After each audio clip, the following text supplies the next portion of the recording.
오늘 밤 하나님께서 우리에게 주시는 말씀 출애굽기 24장 5절부터 11절까지 보도록 합니다. 우리 한 마음으로 함께 합독토록 합니다. 이스라엘 자손의 청년들을 보내어 여호와께 소로 번제와 화목제를 드리게 하고 모세가 피를 가지고 반은 여러 양푼에 담고 반은 제단에 뿌리고 언약서를 가져다가 백성에게 낭독하여 듣게 하니 그들이 이르되 여호와의 모든 말씀을 우리가 준행하리이다. 모세가 그 피를 가지고 백성에게 뿌리며 이르되 이는 여호와께서 이 모든 말씀에 대하여 너희와 세우신 언약의 피니라.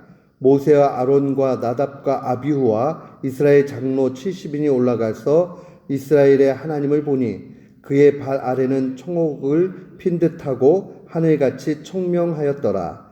하나님이 이스라엘 자손들의 존귀한 자들에게 손을 대지 아니하셨고 그들은 하나님을 뵙고 먹고 마셨더라. 아멘. 저는 오늘 본문 말씀을 통해서 하나님을 보고 먹다라는 제목으로 주의 말씀을 선포하도록 하겠습니다. 교회의 역사에 있어서 최고의 교부로 일컬어지는 분은 역시나 아우구스티누스입니다. 근데 이 어거스틴을 우리 개신교뿐만 아니라 서방의 가톨릭 교회도 굉장히 존경을 해요. 왜냐하면 이분이 전체적으로 그 신학의 견고함 속에서 이 하나님의 말씀을 잘 정리해 가지고 우리에게 전달해 주었기 때문에 그렇습니다.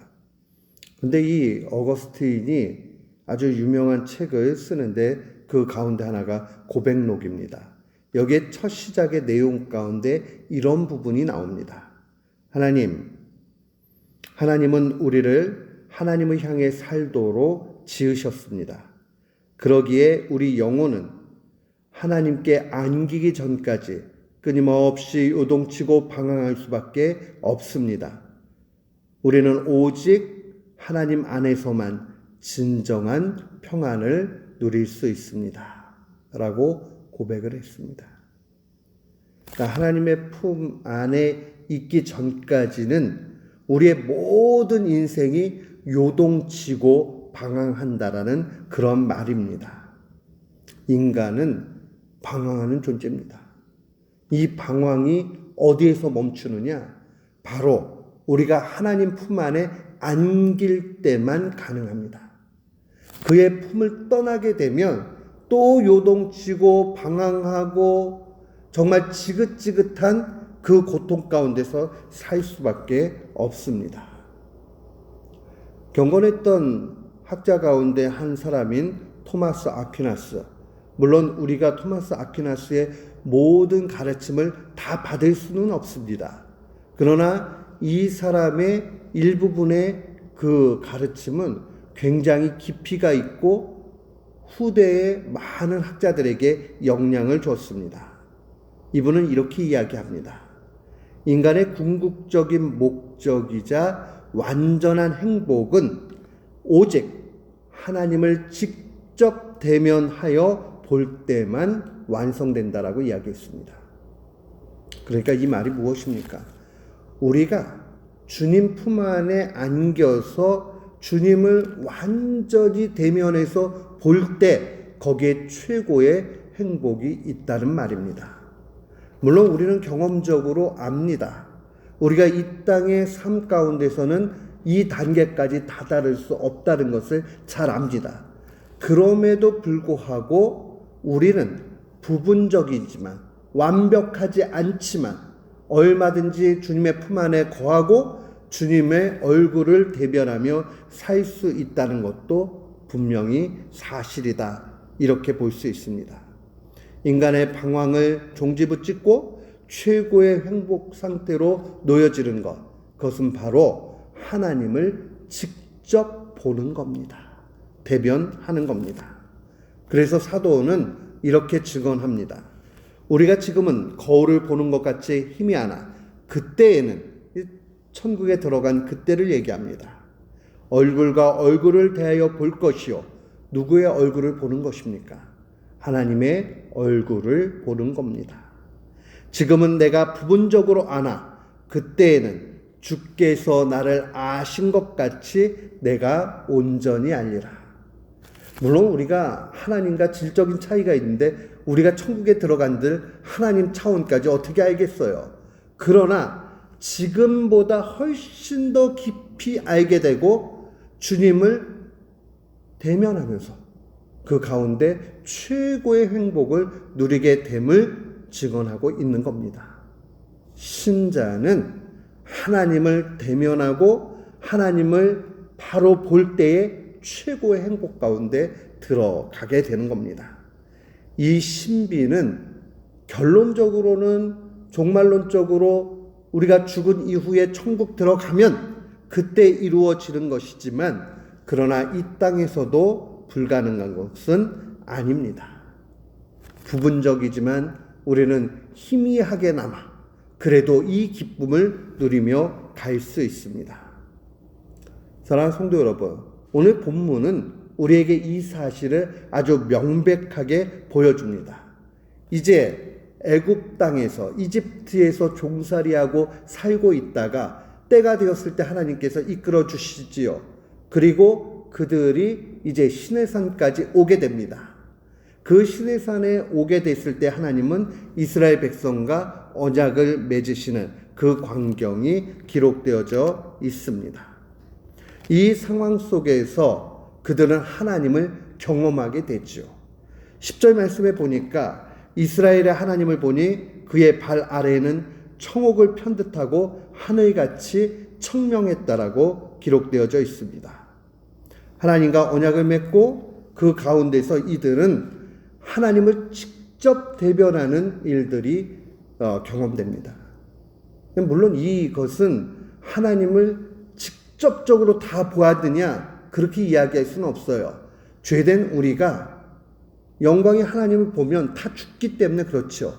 그러나 주님께서 아주 특별한 은혜 가운데서 이들에게 손대지 아니하시고 이 광경을 목격하도록 체험하도록 인도해 주셨다는데 큰 은혜가 있습니다. 11절 말씀 보십시오. 하나님이 이스라엘의 자손들의 존귀한 자들에게 손을 대지 아니하셨고 그들은 하나님을 뵙고 먹고 마셨다라고 증언되어져 있습니다. 하나님을 직접 봤지만 죽지 않은 겁니다. 한마디로 특별한 은혜를 얻게 된 겁니다. 근데 오늘 본문은 존귀한 자라 이렇게 표현을 합니다. 왜 이들이 존귀한 자입니까? 이들은 죄인 우리와 똑같은 죄를 먹고 마시고 살아가는 사람들입니다. 그럼에도 불구하고 성경은 오늘 증언하기를 이들을 존귀한 자들이라 이렇게 칭합니다. 그것은 다른 것이 아닙니다. 믿음 가운데서 이들이 죄사함을 얻었기 때문입니다. 죄인은 하나님의 그 광채를 감당하지 못합니다. 그렇기 때문에 다 죽습니다. 그러나 예수 그리스도를 믿음 가운데 믿고 나아가는 이 사람들은 은혜를 얻게 되는 거죠. 구약 백성들에게도 메시아에 대한 신앙이 있었고 이 메시아에 대한 신앙이라는 것 자체가 결국 예수 그리스도를 미리 바라보고 구원받았다 한다는 점에서는 신약 백성과 하등의 차이가 없고 우리와도 차이가 없다는 것을 보게 됩니다.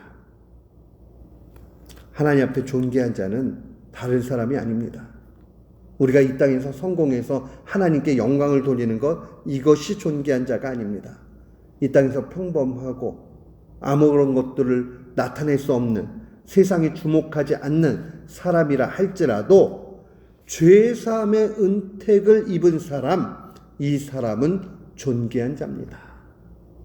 그러니까요, 우리가 우리 자신을 바라보고 낙심할 이유가 없어요. 왜 그러느냐? 주님께 은혜를 입었고 그 죄사함의 은혜 가운데 주님은 우리를 향해서 존귀한 자라 그렇게 말씀하시기 때문입니다. 이 존귀한 자가 누리게 되는 특권이 무엇입니까? 오늘 본문 말씀 보니까요, 하나님을 뵙고 그 하나님 앞에서 먹고 마셨다라고 기록합니다. 우리가 잘 알지만 앞선 5절은 이 번제와 화목제를 드리고 나서 이 본문이 시작이 되죠. 번제와 화목제 가운데 특별히 이 화목제는 아주 특별한 의미를 가지고 있습니다. 어떤 의미를 가지고 있느냐? 다른 모든 제사는요, 태워서 없애고 끝내요. 그런데 화목제는 이 예배 드리는 제물을 드린 자와 또한 제사장과 또 이웃들과 온 백성이 함께 그 제물을 나눠서 먹고 마시며 또한 페스티벌, 축제를 벌이는 것을 볼 수 있습니다. 이 화목제만이 그렇게 돼요. 오늘 이 사실을 바라보면서 알 수 있는 것은 이 모든 광경이 오늘날 예배 드림이다 라고 이렇게 얘기하는데 하등의 차이가 없다는 겁니다.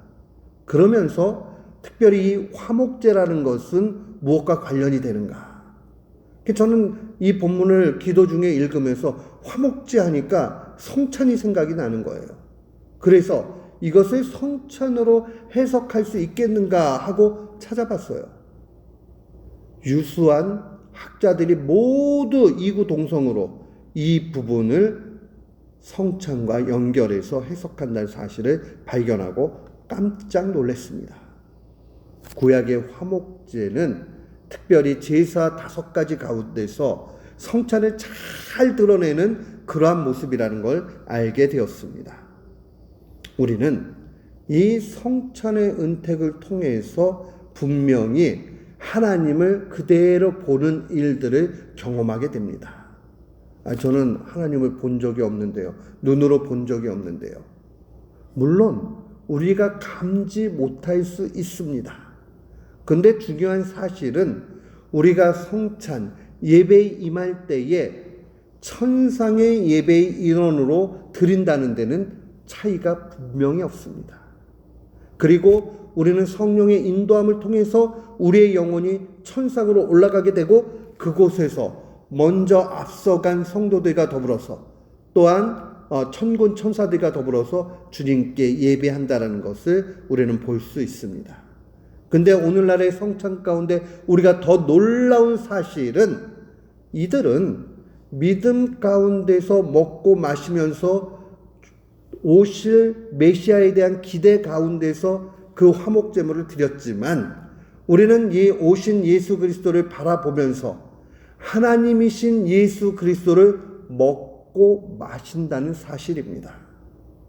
제가 이 본문을 한국 가면 설교를 하는 교회에서 설교를 했던 본문이에요. 그러면서 제목을 뭘로 해야 될까 고민을 하다가 오늘하고 똑같이 이렇게 설교 본문을 잡았어요. 그 제목을 하나님을 보고 먹다. 근데 이게 엄밀하게 얘기하면 하나님을 보고 먹다 이렇게 되니까 하나님을 보고 하나님을 먹는 게 된단 말이에요. 근데 구약의 요 본문 자체로만 보면 하나님을 보고 하나님 앞에서 먹고 마시는 게 정확한 표현이에요.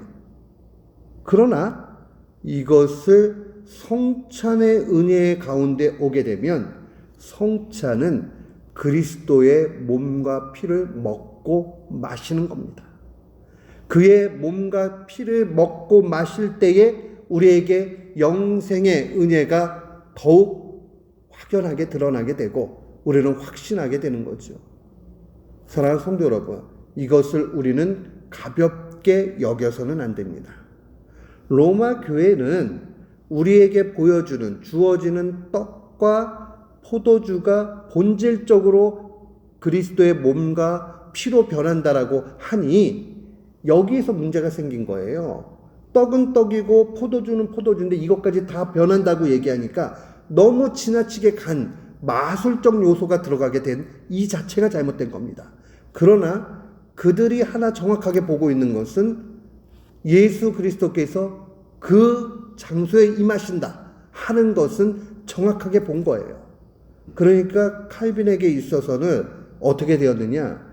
성령님이 우리의 영혼을 이끌어서 하늘로 올려서 천상에 계신 그리스도를 보고 거기에서 우리가 먹고 마실 때에 그리스도의 몸과 피를 먹고 마신다라고 그렇게 알려주는 겁니다. 그러니까 보다 정확하게 우리에게 해석을 해준 거죠. 사랑하는 성도 여러분, 중요한 사실은 우리가 먹고 마시는데 이게 그리스도 아무 상관이 없이 그냥 상징이다 이렇게만 얘기하면 이거 참 어처구니 없는 일이 되고 맙니다. 미신이 되고 말아요. 여러분들 효력이 없으면서 그 일들을 계속한다면 그건 미신이지 무슨 의미가 있겠어요. 그런데 이 떡과 잔을 받는 것, 그리스도의 몸을 먹고 피를 마시는 것은 우리가 영생의 기쁨 가운데 누려지는 그 사실 자체를 가시적으로 눈으로 보도록 하는 일이다. 현장에 참여하는 일이다 하는 것을 놓치지 말아야 됩니다. 그러면서 우리는 이 성찬에 임할 때마다 기억해야 되는 것이 있습니다. 이 성찬의 아주 중요한 요소 가운데 하나가 기억이라는 겁니다. 이것을 아남네시스라는 말로 표현을 하는데 누가복음 22장 19절에는 주님이 이렇게 말씀하셨습니다. 나를 기념하여 이것을 행하라. 나를 기념한다는 말이 기억하라는 말이에요. 이게 아남네시스입니다. 그럼 뭘 기억을 해야 되느냐? 여러분들 꼭 기억을 하셔야 돼요. 세 가지인데 첫 번째는요. 예배는 하나님을 실제 경험하고 가장 행복한 순간을 체험하는 겁니다. 그러니까 이 시간에 예수 그리스도를 분명히 확신하고 이 삼위일체 하나님의 품에 안겨서 그분을 실제 보는 겁니다. 안타깝게는 제가 잘 아는 목사님 가운데 한 분이 늘 교회에 불만이 많으셨어요. 이 분이 교회에 대해서 늘 불평하고 이러면서 교회를 왜 다녀야 되냐, 그냥 믿으면 되지 하는 신앙까지 가게 되었습니다. 그때 이 얘기를 들었던 한 목사님께서 해주셨던 말씀이 참 잊혀지지 않습니다. 그분이 예배의 감격을 단 한 번도 느낀 적이 없군요. 그렇습니다. 우리가 드리는 예배 가운데 우리는 하나님을 느껴야 됩니다. 그리고 하나님을 봐야 합니다. 그리고 그분의 인도하심이 얼마나 확고한가 하는 것을 깨달아야 됩니다. 예배마다 감격이 있는 것, 이것은 큰 은혜입니다. 그것이 바로 최고의 행복 가운데 놓이는 겁니다. 저는 새벽 예배 인도할 때마다 많이 경험하는 것도 있습니다. 아침에 일어나면 피곤하고 힘들게 오시잖아요. 그러면 얼굴이 밝지 않은 분들이 대부분이에요. 부시부시하고. 그런데 찬송가 한 번 부르고 두 번 부르고 설교 중간 지나고 이러면 그 얼굴이 점점 환해지다가 마지막 예배 끝날 무렵쯤 되게 되면 얼굴에 꽃이 핀다고 할까요? 그 환하게 변한 모습을 바라보면서 놀랄 때가 한두 번이 아닙니다. 예배는 우리에게 행복이 무엇인지를 가장 잘 설명해 줍니다. 그리고 그 예배는 우리에게 평안이 무엇인지를 알려줍니다. 그리고 그 예배는 하나님의 실제 살아계심을 확고히 믿게 만듭니다. 그러니까 예배 드리는 것을 양보해서는 안 됩니다. 타협해서는 안 됩니다.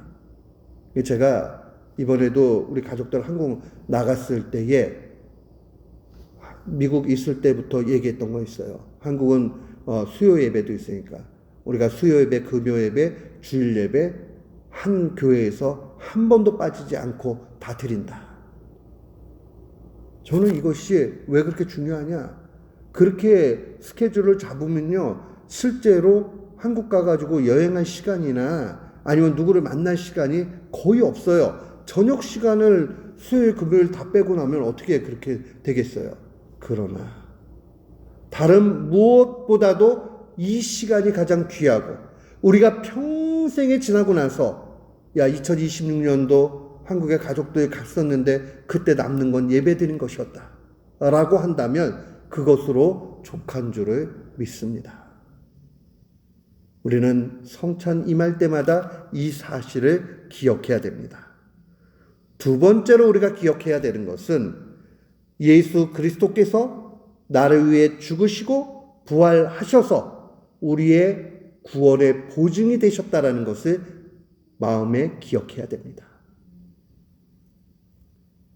말로만 예수님은 나의 소망입니다 하면 안 돼요. 예수님이 죽으시고 부활하시고 하늘에 오르셨다, 천상에 계시다, 이게 우리에게 얼마나 큰 위로를 주는지 몰라요. 우리도 주님께 붙어 있으면 우리도 앞서가신 주님을 따라서 죽으나 부활할 것이요 또한 하늘에 올라 천국으로 들어갈 것이다. 우리의 머리이신 예수 그리스도가 하늘에 계시니 우리가 하늘로 가는 것이 당연하지 않겠습니까? 이 사실을 분명히 알아야 돼요. 여기에서 구원의 확신이 오는 거지, 내가 마음속에 나 혼자 난 구원받았어 이렇게 믿는다고 믿어지는 게 아니에요. 예수 그리스도를 구원자로 확고히 믿을 때에 여기에 역사가 나타납니다. 또한 우리는 무엇을 기억해야 되느냐?